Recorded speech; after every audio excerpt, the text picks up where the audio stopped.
James Luxon for Pro Boxing Fans. Delighted to be joined on Zoom with Chris Kongo. Chris, how you doing, my friend? All good. Not too bad. You all right? Very good, thanks, mate. Very good. I want to start on some recent social media beef. Conor Benn, bit back and forth yesterday. Talk to me about that. He's sort of come in with some sparring talk, with some.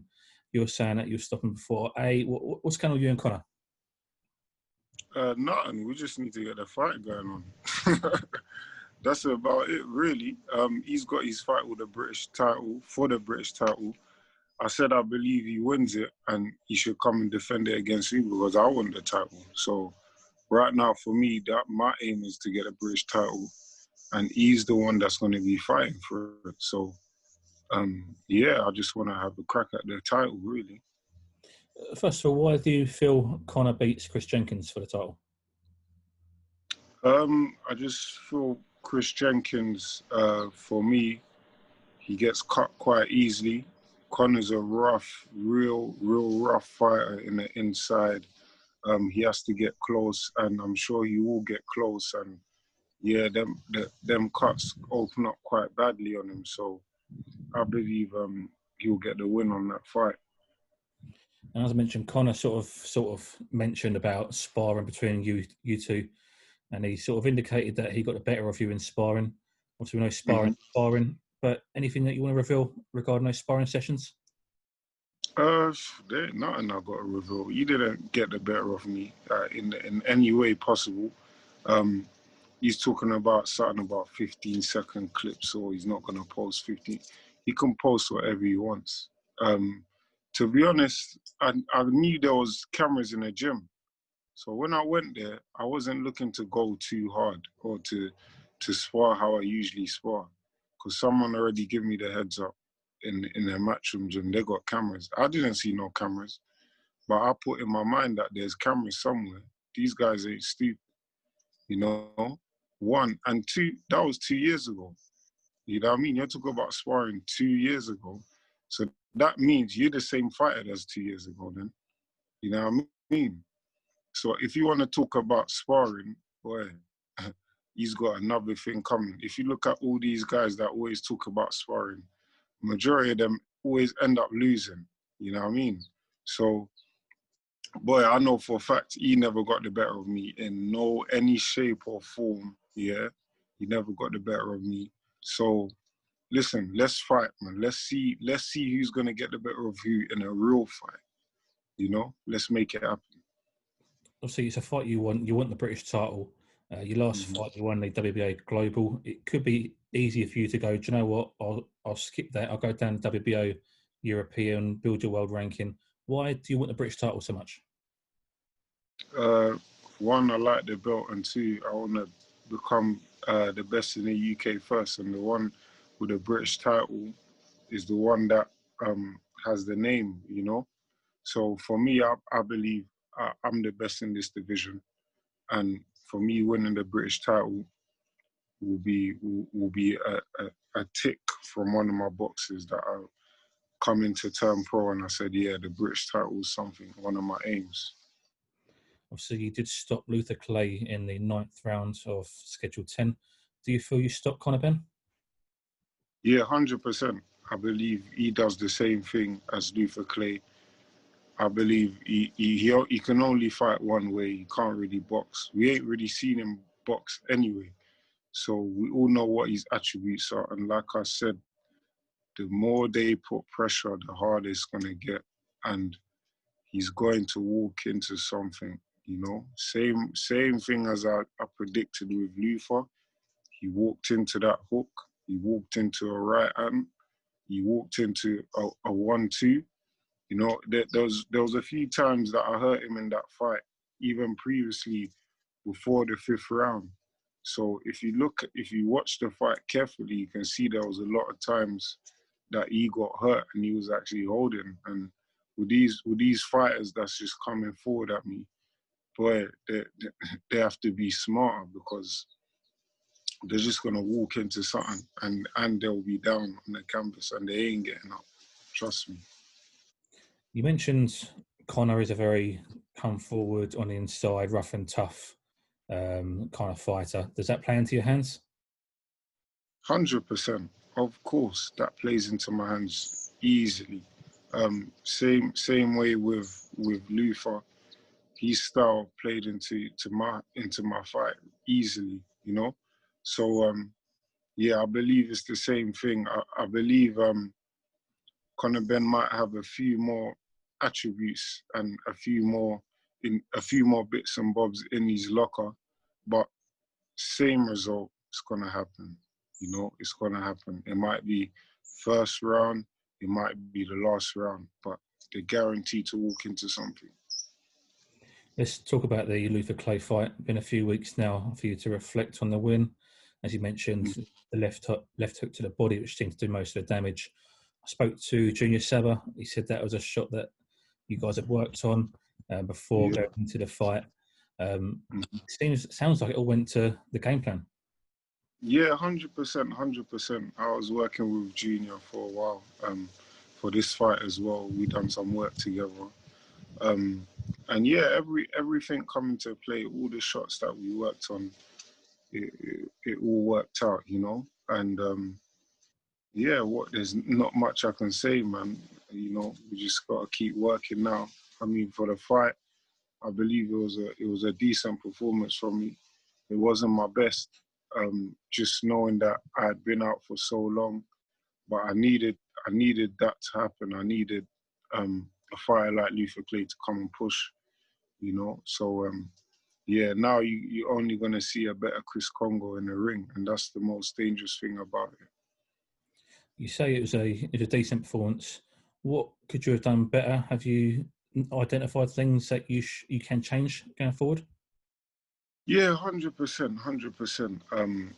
I think I let him get in the inside too much. I should have worked. I should have worked with him on the inside, because you know what? You know what's so funny about it? There was a few things when I actually come out of the gym, out of the ring. My coach Jimmy Mack, he actually said, "Raw, you know what? There was a lot of stuff that you didn't do in there." And I'm like, you know what? That's true, but we need to watch the fight back together. And I think working on the inside, people think I'm tall. I'm just gonna be a long, rangy boxer who can hit.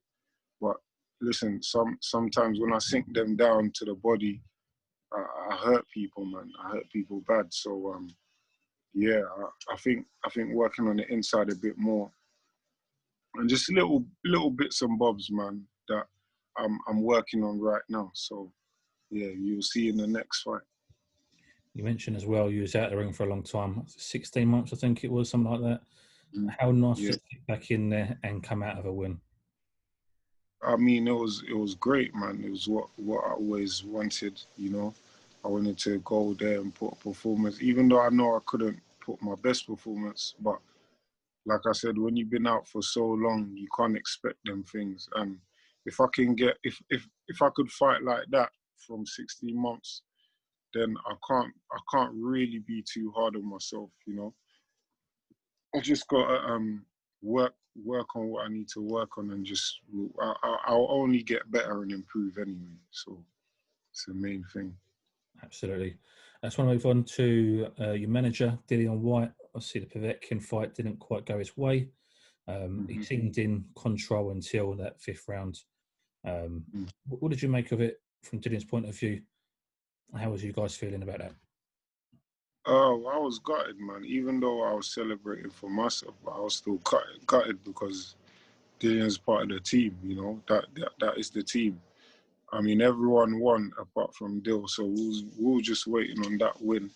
Because if you look at Fabio won, I won, and Babic, we all got the wins. So we was waiting for Dill. But at the end of the day, in a rematch, I don't think that's going to happen. I think what you saw in the first 5 rounds is going to happen, but Dill will be a bit more aggressive.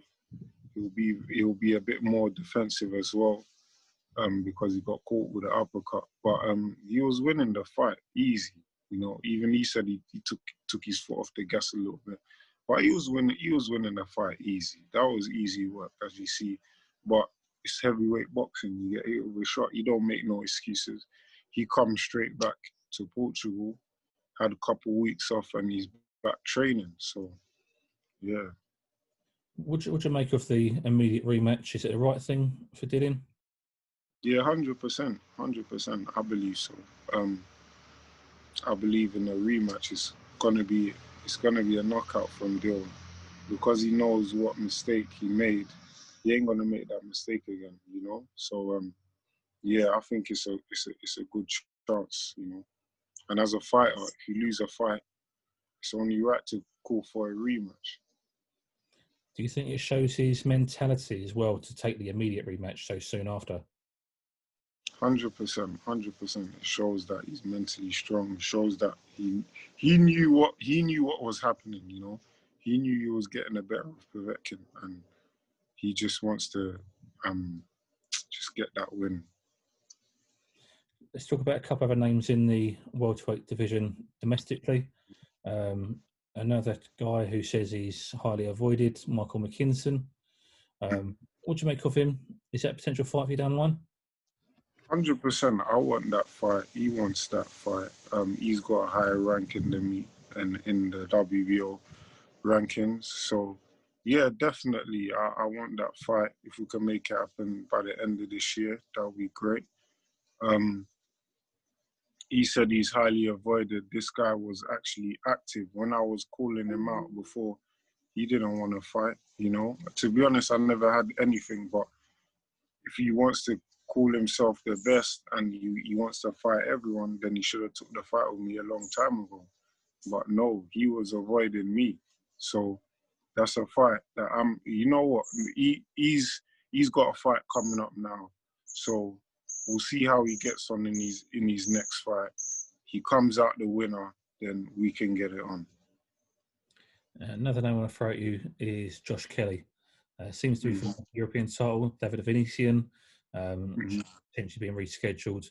What are your thoughts on that? And could that be a fight for you potentially for the European title down the line? 100%. If he wins, he's got a tough fight in David Avanesian.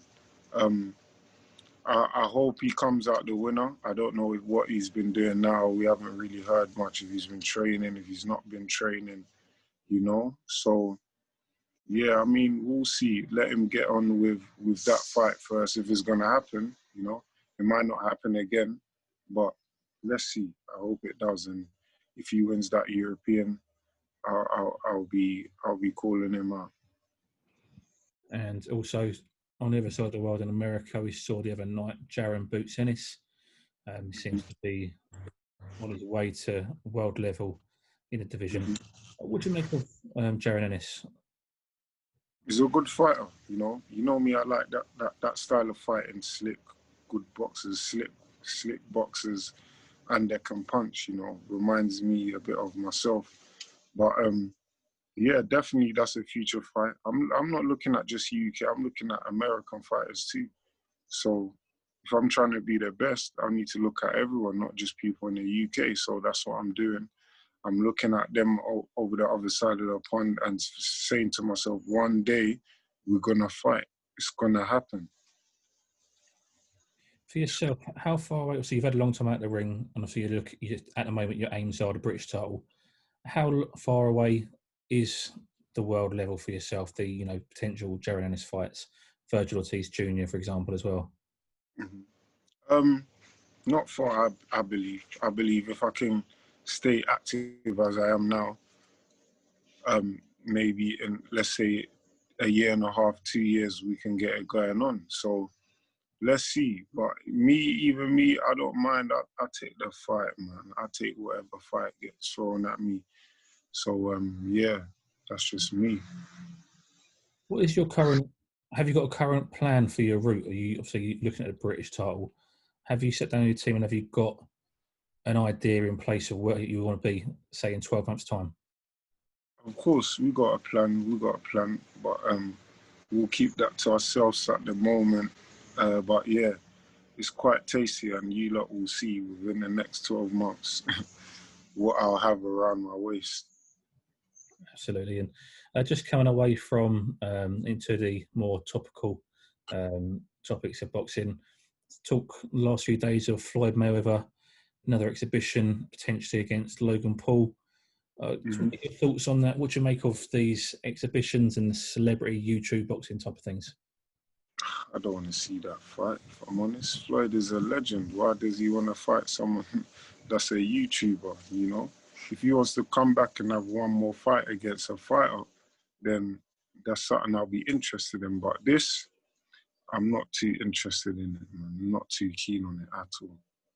But let him live his life how he wants to live his life. Just on that, obviously, you say he's obviously a YouTuber, he's not a fighter. What did you make of the McGregor? Because obviously he's not a boxer, such as although he's in MMA, he's not a boxer. What did you make of that? Well, he used to box when he was young, didn't he? So he knows the game a bit, you know? But even that, I didn't want to see it, but I wanted to at the same time because I wanted to see what it's like. He's an actual fighter, you know? He's an actual fighter. He knows he has the same nerves that we all have before the ring and all of that. So, yeah, personally, I didn't mind it. And then just on the topic of exhibitions, mentioned fighter v fighter, Mike Tyson, Roy Jones Jr., although both fighters, they're both, coming on to sort of IOP ages, let's say. What do you make of those two getting back in the ring? Nah, that's something I don't want to see as well, man. I don't want to see two legends going at it at the moment. You know, I just don't want to see that. They've lived their boxing career. They've got good legacy. They should just take a seat now, man, you know? What is it about boxing? Obviously, a lot of people find it hard to retire. They can't get away from the sport. Is that a worry for you?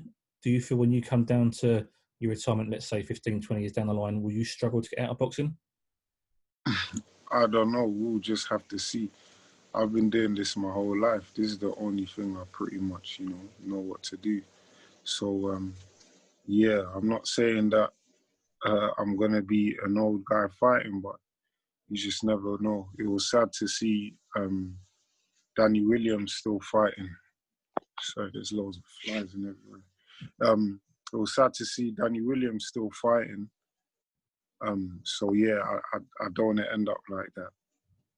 Absolutely. Chris, Kongo, thank you for your time and joining Pro Boxing Fans. Appreciate it. No problem. Thank you.